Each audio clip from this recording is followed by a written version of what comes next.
keutamaan surah Al-Mulk yang berarti kerajaan.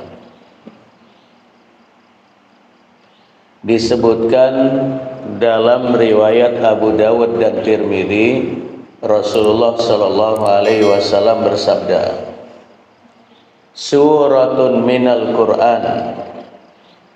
Ada satu surat dari Al-Qur'an.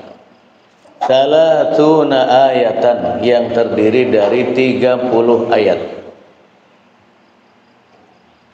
Tashfa'u li sahibiha hatta yughfaru lahu, yang apabila dibaca akan memberikan syafaat kepada pembacanya sampai dosanya diampunkan. Kemudian Rasulullah membaca tabarakalladzi biyadihil mulk ila akhir surah, yaitu surah Al-Mulk.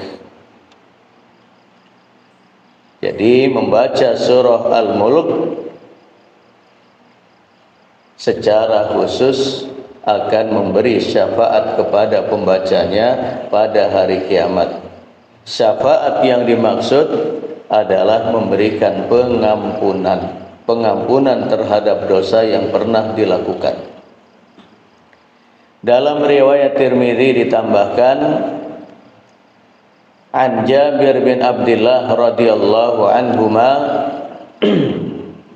anna Nabiyya sallallahu alaihi wasallam la yanamu hatta yaqra'a alif lam mim tanzil wa tabarakalladzi biyadihil mulk. Dari Jabir bin Abdullah disebutkan bahwasanya Rasulullah sallallahu alaihi wasallam tidaklah tidur di malam hari sebelum membaca surah As-Sajdah dan surah Al-Mulk. Nah, ini keutamaan tentang surah Al-Mulk. Kemudian sebagian mufassirin menukil dari beberapa pendapat, walaupun dalilnya lemah, bahwa surah Al-Mulk itu adalah An-Najiyah, penyelamat dari fitnah dan siksa kubur. Kemudian disebut dengan Al-Mani'ah, yang menghalangi dari siksa. Itulah diantara keutamaan surah Al-Mulk, kenapa kita membacanya, dan secara khusus kita mencontoh Rasulullah sallallahu alaihi wasallam surat ini dibaca sebelum tidur. Tabarakalladzi biyadihil mulk. Tabaraka itu adalah at-tanazzuhu an kulli sifatin radilah. Tabaraka adalah ungkapan Allah yang menggambarkan bahwasannya Allah Maha Suci dari segala macam cacat dan kekurangan. Tabarakalladzi biyadihil mulk, Maha Suci Allah yang di tangannya segala kerajaan. Dan kerajaan Allah itu maha luas, meliputi langit, bumi, dan di antara keduanya. Maka termasuk penghuni langit, para malaikat, itu masuk dalam kerajaan Allah Subhanahu wa taala. Jin yang sebagiannya hidup di antara bumi dan langit itu masuk dalam kerajaan Allah Subhanahu wa taala. Seluruh makhluk yang ada di bumi atau yang di bawah bumi itu semuanya makhluk atau masuk dalam kerajaan Allah Subhanahu wa taala. Jadi maha luas tanpa batas, itu wilayah kerajaan Allah Subhanahu wa taala. berbeda dengan kerajaan kekuasaan makhluknya yang serba terbatas, serba sempit. Ya. Ingin berkuasa lama saja, banyak protes dari kampus, dari mana, itu kerajaan manusia. Ada kebijakan yang menurut masyarakatnya tidak bijak, misalnya kenaikan harga BBM, kenaikan harga sembako yang terus memanas dan seterusnya, itu juga akan mendapatkan protes dan kritik dari rakyatnya. Itu kerajaan manusia. Bahkan bisa jadi keluarganya pun tidak setuju. Itu kerajaan manusia yang sempit dan terbatas. Bahkan seorang suami yang dalam tanda kutip adalah raja dalam keluarganya, itu pun terbatas. Yang biasanya memberikan nafkah kepada istrinya 3 juta per bulan, 2 juta per bulan, kemudian dikurangi, maka ada tanda tanya besar di hati sang istri. Jangan-jangan sang suami telah buka cabang baru.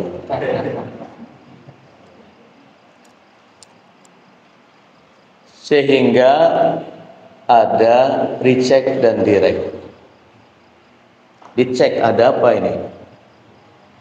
Anak-anak yang biasa mendapatkan uang jajan sekian-sekian kemudian dikurangi, juga mempertanyakan kebijakan orang tuanya.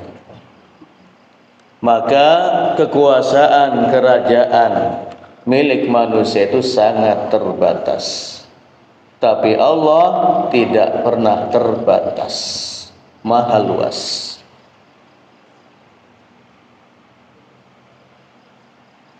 Tabarakalladzi biyadihil mulk.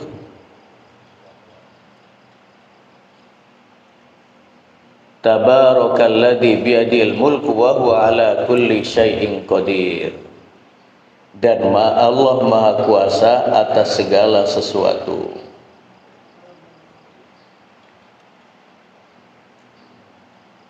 Di antara bentuk Allah Maha Kuasa atas segala sesuatu, Allah mencabut kekuasaan dari sebagian orang kemudian diberikan kepada yang lain. Allah berkuasa menentukan nasib hamba-hambanya. Ada yang Allah tetapkan menjadi kaya, tetapi ada yang Allah takdirkan hidupnya serba kekurangan.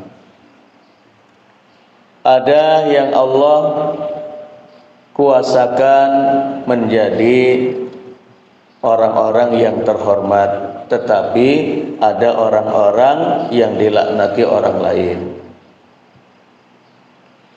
Termasuk umur, ada yang Allah panjangkan usianya, ada yang Allah pendekkan usianya. Dan tidak ada hubungannya umur dengan kesolehan orang. Karena sebagian masyarakat ketika diajak aktif di masjid, sholat berjamaah, hadir taklim, pengajian dan segala macam, beralasan, enggaklah saya tidak mau aktif-aktif amat di masjid. Lah kenapa? Karena saya lihat orang yang aktif di masjid usianya pendek. Memang yang jadi penjahat usianya panjang apa? Enggak juga.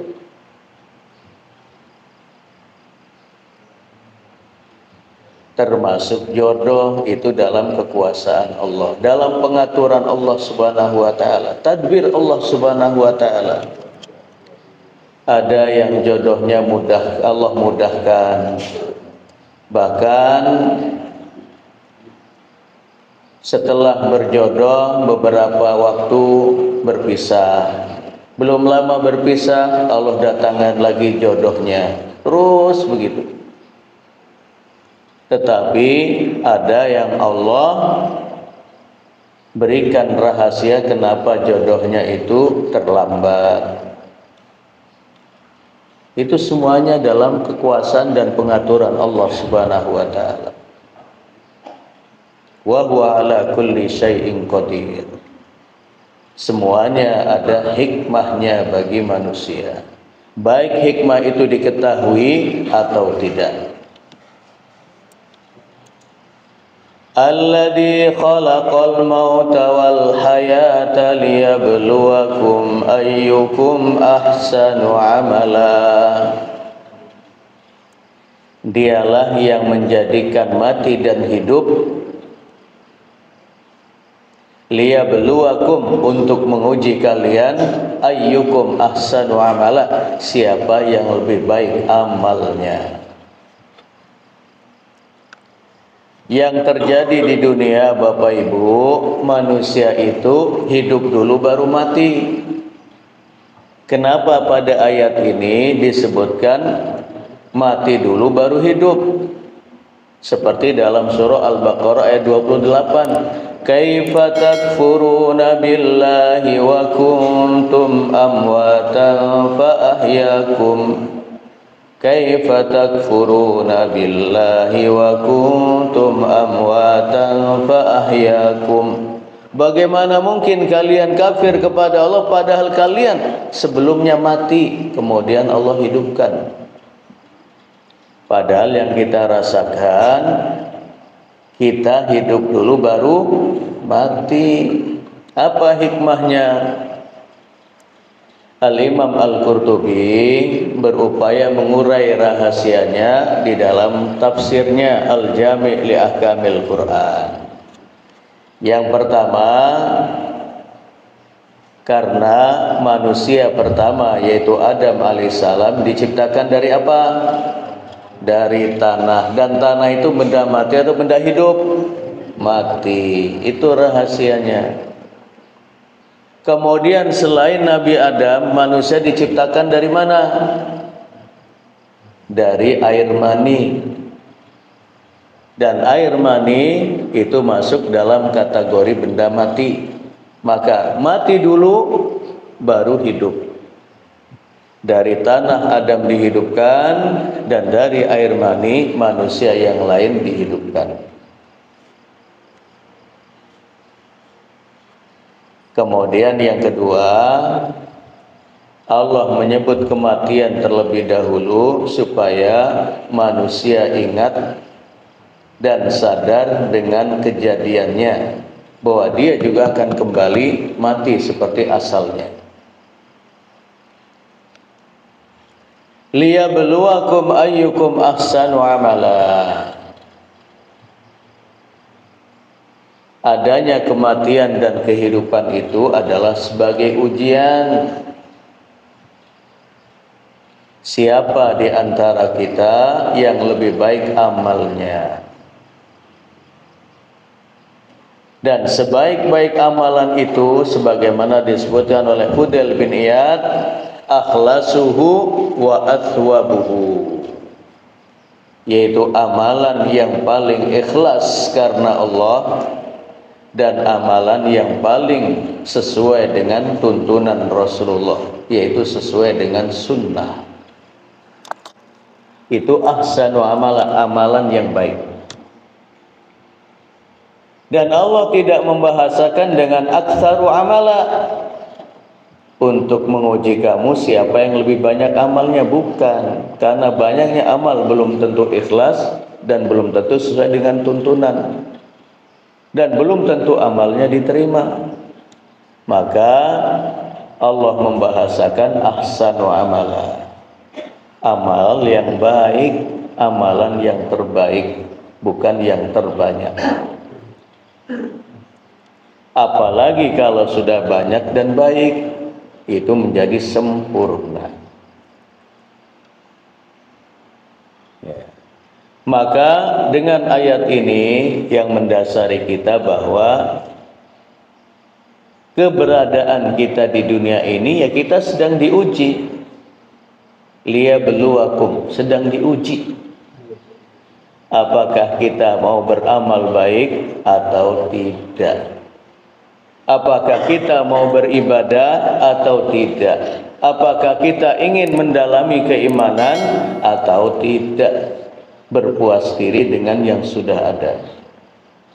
Maka yang dinilai oleh Allah adalah ahsanu amala, amalan yang terbaik.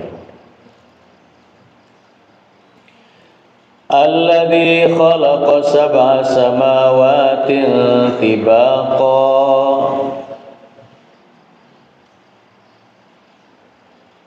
dan dialah Allah yang menciptakan 7 langit berlapis-lapis. Tibaqa, berlapis-lapis di sini apakah maksudnya seperti lapis itu bertumpuk-tumpuk?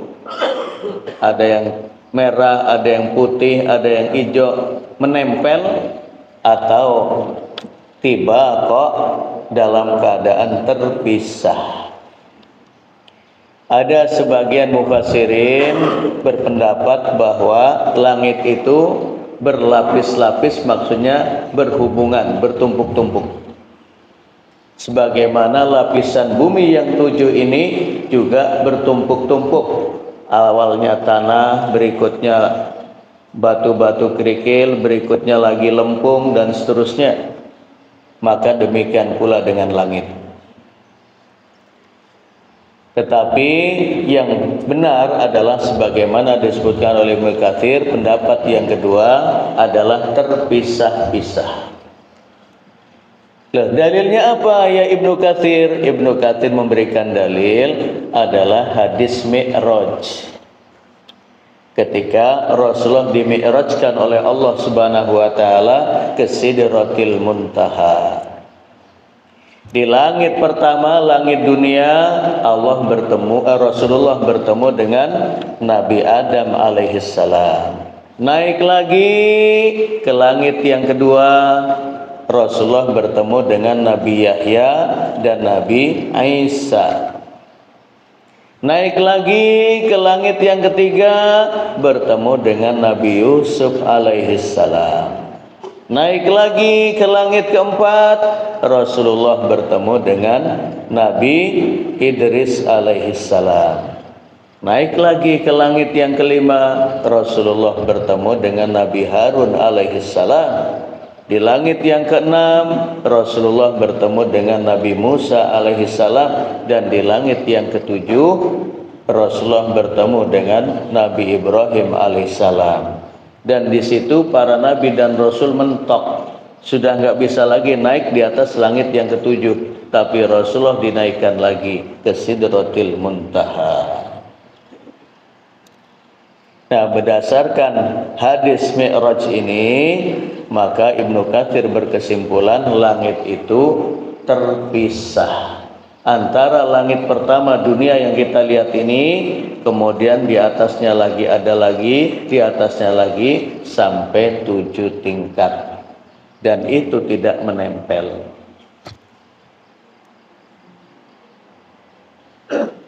Alladzi khalaqa sab'a samawatin tibaqa,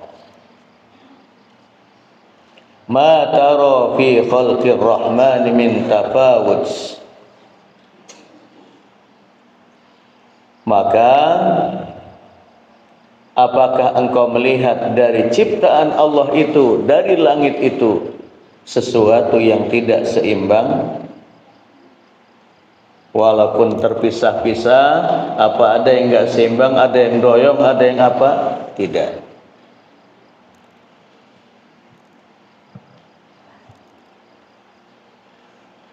Ma tara fi khalqi rahmani min tafawut farji'il basara hal tara min futur. Coba dilihat lagi, apa ada yang tidak seimbang dalam ciptaan Allah berupa langit itu? Enggak ada.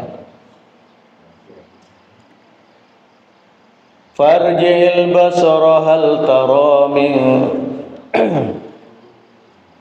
farji'il basara karratain. Kemudian lihatlah, coba berulang-ulang. Yang qalib ilaikal basaru khasi'a.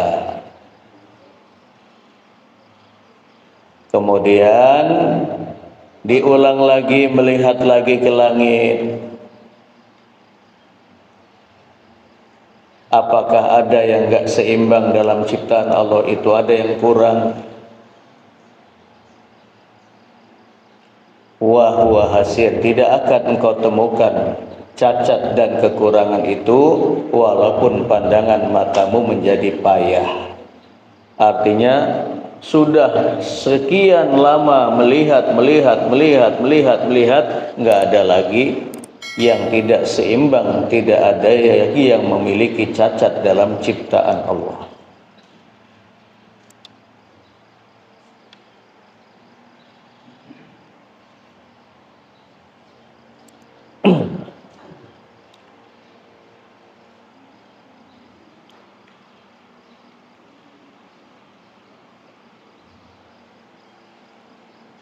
Walaqad zayyana as-samaa'a ad-dunya bimasabiha wa ja'alnaha rujuman lisyayatin. Kemudian kami hiasi langit dengan bintang-bintang. Di siang hari memang seperti bintang itu menghilang. Tetapi di malam hari betul-betul bintang-bintang itu menjadi hiasan yang indah bagi langit. Maka ada gambaran orang yang melihat wajah istrinya penuh dengan jerawat.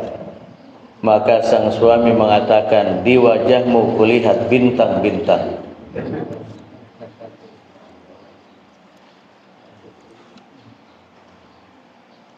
Wajalnaha rujuman lisyayatin.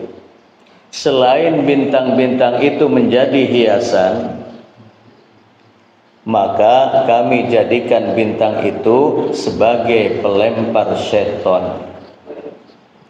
Maka dalam banyak kesempatan kita melihat seperti ada lab. Itu adalah bintang-bintang yang dilempar oleh Allah untuk melempar setan yang berupaya ingin mendekati langit untuk mendengarkan kabar dari langit dan nanti disampaikan kepada para dukun. Nah, itu dilempar Allah dengan bintang-bintang. Tetapi sebagian mufassirin menyebutkan bukan bintangnya yang dilempar, tetapi cahaya bintang itu yang begitu dilempar itu akan membakar syaitan. Ya, sebagaimana manusia terbakar akan mati, syaitan yang terlempar sinar-sinar dari bintang-bintang itu pun akan mengalami kematian. Karena yang tidak mengalami kematian itu nenek moyangnya, yaitu iblis. Iblis itu nanti sampai hari kiamat baru mati. Wa atadna lahum adzabas sa'ir.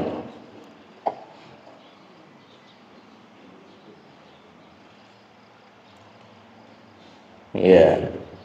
Dan kami telah menyiapkan bagi orang-orang kafir itu ya azab yang menyala-nyala, neraka sa'ir. Ada sebagian orang meremehkan azab neraka ini, api ini. Sembari mengatakan ketika diajak rajin beribadah, rajin sedekah, rajin menghadiri taklim, mengatakan dengan meremehkan siksa itu, saya enggak mau aktif-aktif ke masjid. Saya enggak mau rajin-rajin ngaji. Saya ingin Islam yang biasa-biasa sajalah. Saya enggak mesti langsung masuk surga, enggak apa-apa. Masuk neraka dulu biar melihat para artis dulu. Dikirain kayak apa? Di dunia saja kalau sudah terbakar memang saling lihat.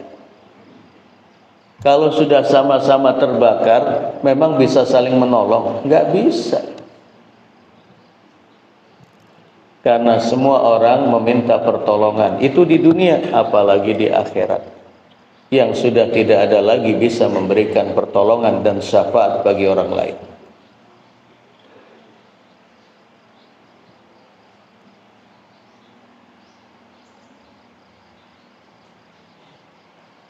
Walilladzina kafaru 'adzabu jahannam wa bi'sal masir. Dan bagi orang-orang kafir itu ada azab neraka jahanam.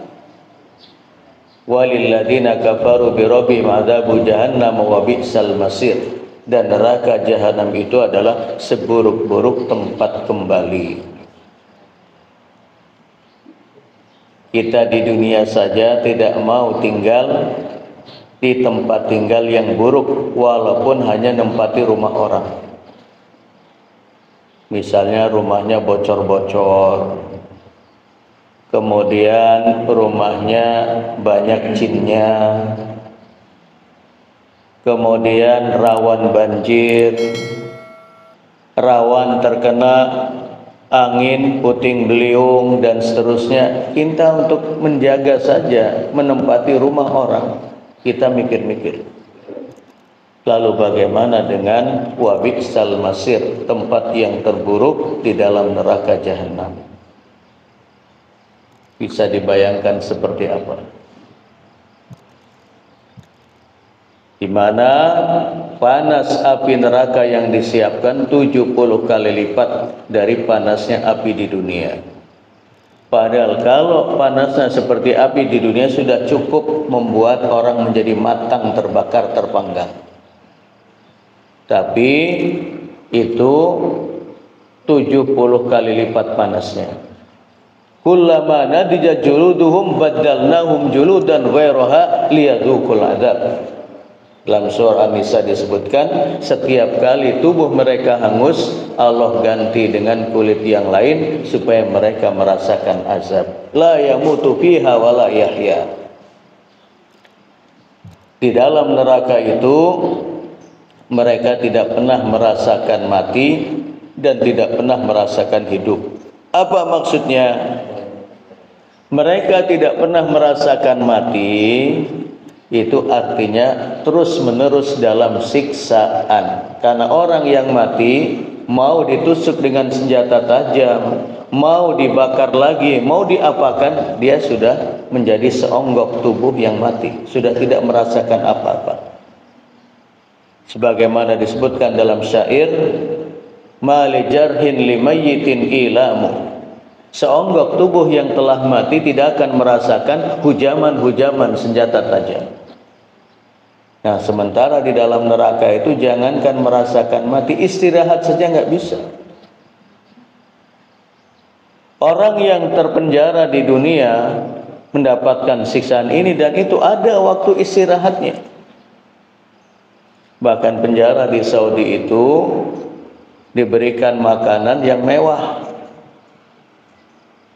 pakai ayam bakar, dikasih susu, dikasih buah-buahan, dan seterusnya. Kemudian penjara di Saudi masih ada uang sabun, 1 bulannya 300 real. Kemudian mendapatkan cambukan itu ya ada ukurannya, paling cepat sebulan sekali dicambuk 100 cambukan. Selain itu ya istirahat, bisa bergurau-gurau dengan temannya di dalam penjara. Tapi di dalam neraka la yamutu fiha, tidak pernah merasakan mati, artinya selalu dalam siksaan yang berkepanjangan. Wala yahya, tidak pernah merasakan hidup, artinya sebagaimana orang yang hidup, sesusah-susahnya orang yang hidup pernah merasakan kebahagiaan. Sesulit-sulitnya ekonomi masih mendapatkan bansos. Sesulit-sulitnya keuangan masih mendapatkan BLT. Sesulit-sulitnya menyekolahkan anak masih ada kartu. Kartu apa itu? KIP dan banyak yang lain. Artinya masih bisa tersenyum sesulit-sulitnya orang di dunia itu. Tetapi siksaan dalam neraka terus-menerus tidak pernah membuat orang bisa merasakan nyaman walaupun sedetik. Belum lagi air yang disiapkan, hamim, air yang mendidih, dan tingkat didihannya itu 70 kali lipat. Maka kalau kita minum air yang mendidih saja menjadi nyonyor nih, bibir kita dan seterusnya lidah kita, bagaimana 70 kali lipat. Dan itu harus diminum karena hausnya luar biasa. Belum lagi teh yang disiapkan bukan lagi teh sosro atau sari wangi atau yang lain, sari murni atau cap bendera. Di sana adalah darah haid wanita pelacur. Kemudian jusnya bukan lagi jus mangga, kemudian jus stroberi, jus buah naga, tetapi min sodid, jusnya adalah nanah. Maka sekali-kali ibu-ibu kalau ada anak kita yang bernanah, coba diambil, dicium dan dijilat, supaya tergambar jelas itu baru sedikit dari nanah yang ada. Gimana kalau 1 gelas, 2 gelas, 3 gelas? Harus diminum. Kemudian makanannya adalah min dori'. Syajaratuz zakum adalah buah zakum, buah yang berduri, yang digambarkan akan ketika dimakan itu akan temangsang di tenggorokan. Jadi kalau kita makan bakso kemudian tertahan di tenggorokan, kayak apa itu? Bisa meninggal gara-gara bakso nempel di sini, temangsang di tenggorokan. Atau buah itu masuk ke dalam tetapi akan membuat perut itu meledak seperti menjadi air yang mendidih di dalam perut. Itu bahasa Al-Quran. Kaghulyil hamim. Jadi nggak ada yang sederhana, siksaan itu nggak ada.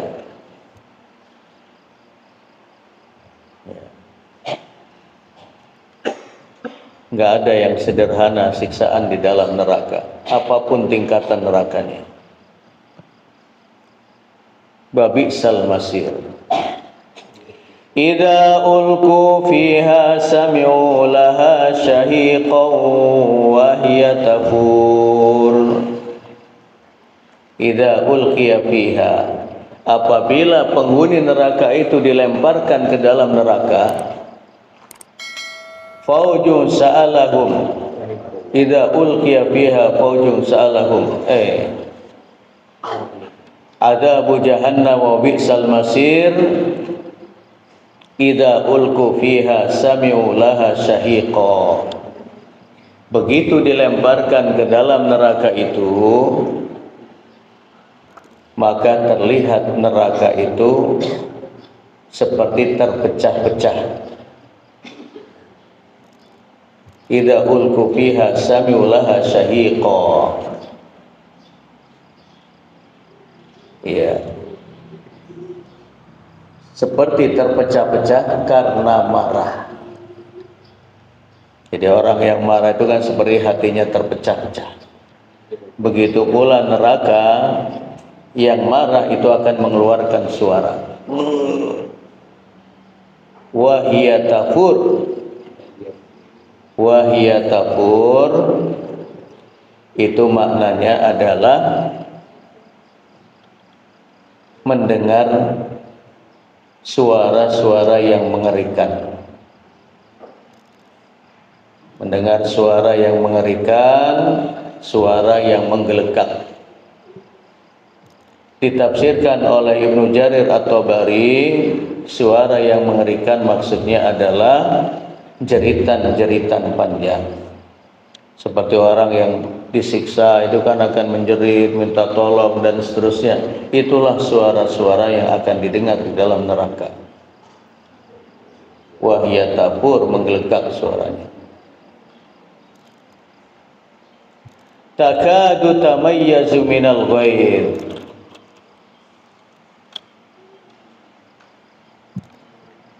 Jadi neraka itu seperti terpecah-pecah karena kemarahannya.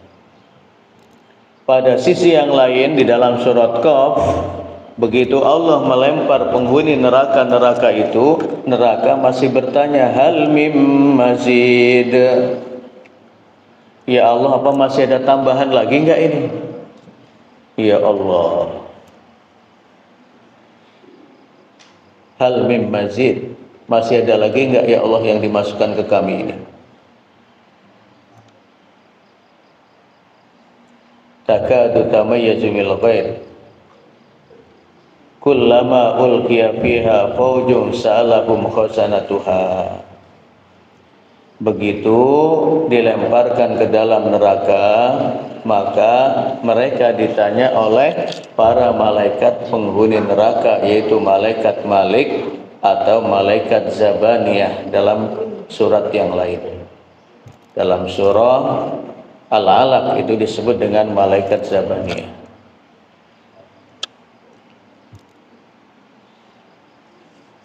Ya. Faujun sa'alahum khazanatuha alam ya'tikum nadhir. Maka malaikat bertanya, bagaimana mungkin kalian bisa masuk ke dalam neraka yang penuh dengan siksaan seperti ini? Alam ya'tikum nadhir. Apakah belum datang kepada kalian seorang yang memberi peringatan kepada kalian? Seorang nabi, seorang dai, penasehat, penceramah atau yang lain. Apa belum datang kepada kalian orang-orang yang memberikan peringatan kepada kalian? Qalu bala. Mereka menjawab, sudah ya malaikat Malik, ya malaikat Zabaniyah. Qad ja'ana nadhir fakadzabna.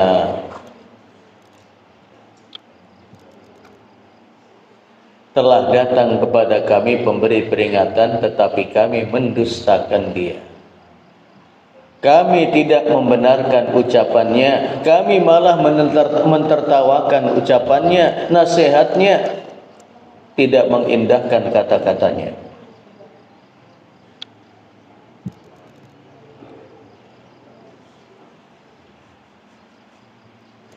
Qalu bala qad ja'ana nadhirun fakadzabna wa qulna ma nazzalallahu min syai'in in antum illa fi dhalalin kabir. Malah kami mengatakan, ya, tidaklah datang kepada kami apapun, kitab apapun, rasul apapun,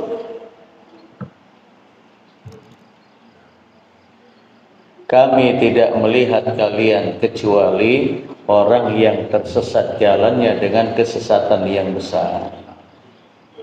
Ngapain kalian memberikan nasihat kepada kami? Kalian orang-orang yang tersesat jalan.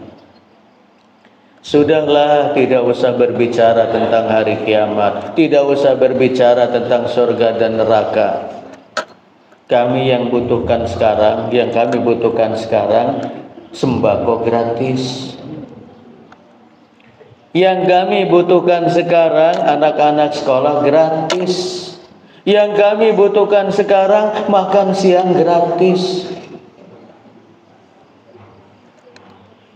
Bukan yang kami butuhkan tentang surga dan neraka, bukan.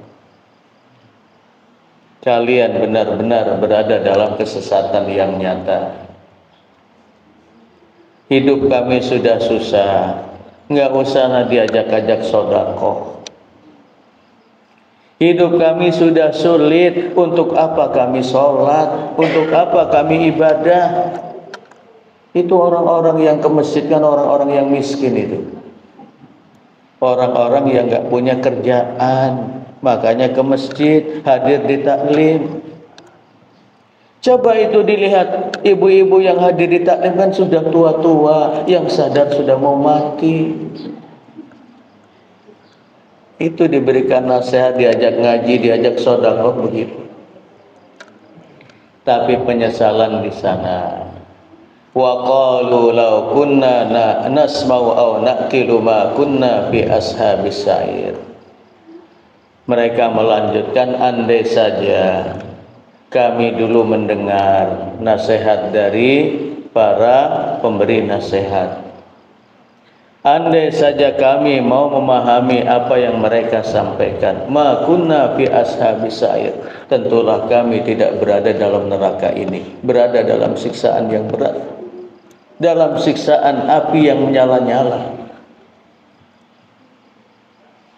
Fa'tarafu bidzambihim, kemudian mereka mengakui dosa-dosa yang telah mereka lakukan. Mereka akui keteledoran mereka hidup di dunia. Bahkan dalam riwayat Ahmad, Rasulullah bersabda,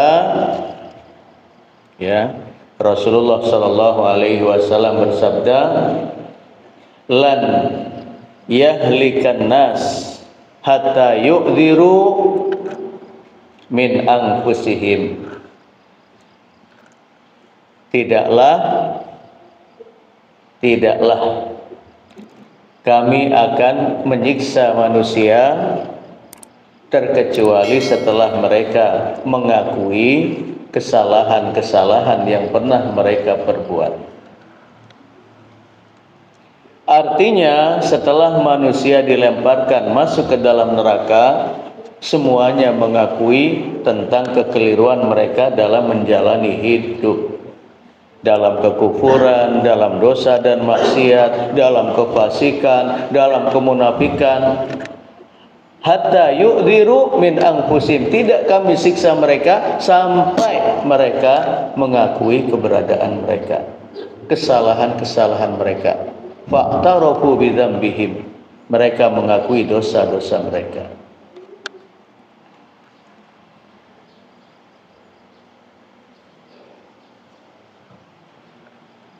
Fasuhqan li ashabis sa'ir,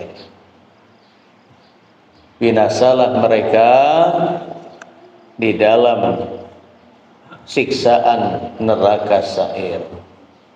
Fasuhqan li ashabis sa'ir, menjadi penghuni neraka. Fa'tarafu bidzambihim fasuhqan li ashabis sa'ir.